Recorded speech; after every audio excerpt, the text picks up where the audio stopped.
ஆலயா cotton வேட்டிகள் ஷர்ட்டுகள் wedding celebration.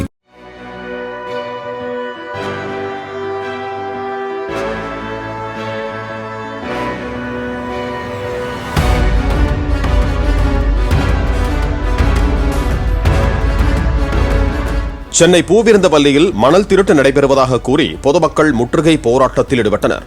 அங்கு சுமார் 15 ஏக்கர் நிலத்தில் சவிதா கல்விக் குழுமம் சார்பில் கட்டுமான பணிகள் நடைபெறும் இடத்தில் ஊர் மக்கள் திரண்டனர். கட்டுமான பணிகளுக்கு தங்களை அழைப்பதில்லை என்றும் புகார் தெரிவித்தனர். இதுகுறித்து தகவல் அறிந்து வந்த காவல்துறையினர் பேச்சுவார்த்தை நடத்தி மக்களை கலைந்து செல்ல வைத்தனர். இந்த பகுதி வார்டு சேர்ந்தவர் நானு. சவிதா என்ற ஒரு நிறுவனம் இங்க வந்து வேலை எடுத்து இடத்தை வாங்கி 5 ஏக்கரை வாங்கி வெளியூர் ஆளுங்களுக்கு வேலை கொடுத்துனுக்குறாங்க.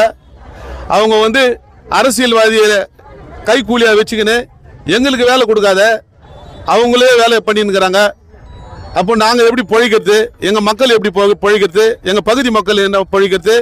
இதில் வந்து ராவில் வந்து மண் கனிம வலை சுரண்டி எடுத்துன்னு இருக்கிறாங்க. ஒரு நாளைக்கு 1000 லோடு 2000 லோடு வெளியே போயிருக்குது. எங்களுக்கு தண்ணி பற்றாக்குறை வந்துடும். அங்கங்கே அரசாங்கம் டெண்டரே ஓட்டக்கூடாதுன்னு சொல்ற இடத்துல அரசாங்கத்தை மீறி எந்த ஒரு பர்மிஷன் இல்லாத இங்க நைட்ல ராவுல மண்ணு போகுது.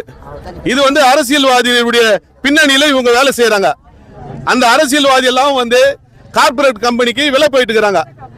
நாங்க வந்து பொதுமக்கள் ஏழை மக்கள், நாங்க எங்களுக்கு வேலை தான் கேட்கிறோம். எந்த வன்முறைக்கும் நாங்க இல்ல. இது போலீஸுக்கு எல்லாம் தெரியுமோ தெரியாதோ, இப்பதான் போலீஸ் சாருங்க எல்லாம் வந்துக்கிறாங்க. ஏதோ இது பண்ணாதீங்கன்னு சொல்றாங்க. அவங்க பேச்செல்லாம் நாங்க மீறல. எங்களுக்கு வேலை தான் கேட்கிறோம். சவிதா கம்பெனின்றது ஒரு ஹாஸ்பிட்டல் சொல்லிக்கின்னு ஒரு நிறுவனம் பண்ணிக்கிறாங்க, கம்பெனி நடத்தினுக்கிறாங்க. அவங்க கார்பரேட் கம்பெனியான்னு நடத்திக்கிறாங்க. எங்க போனாலும் அவங்க மேல நிறைய பால்ட் இருக்குது. உள்ள புறம்போக்கு லேண்டு, அந்த லேண்டு, இந்த லேண்ட் எல்லாம் வச்சுக்கின்னு இவங்க வந்து வேலை கைக்கூலியா அரசியல்வாதியை போட்டுக்கின்னு வேலை செய்துங்கிறாங்க. நாங்க வந்து வேலை கேட்டா மிரட்டுறாங்க. ஆலயா காட்டன் வேட்டிகள் ஷர்ட்டுகள் வெட்டிங் செலிப்ரேஷன். பிளே ஸ்டோர் மற்றும் ஆப் ஸ்டோரில் இருந்து பாலிமர் செயலியை QR கோடு மூலம் பதிவிறக்கம் செய்யுங்கள். செய்திகளை உடனுக்குடன் பெறுங்கள்.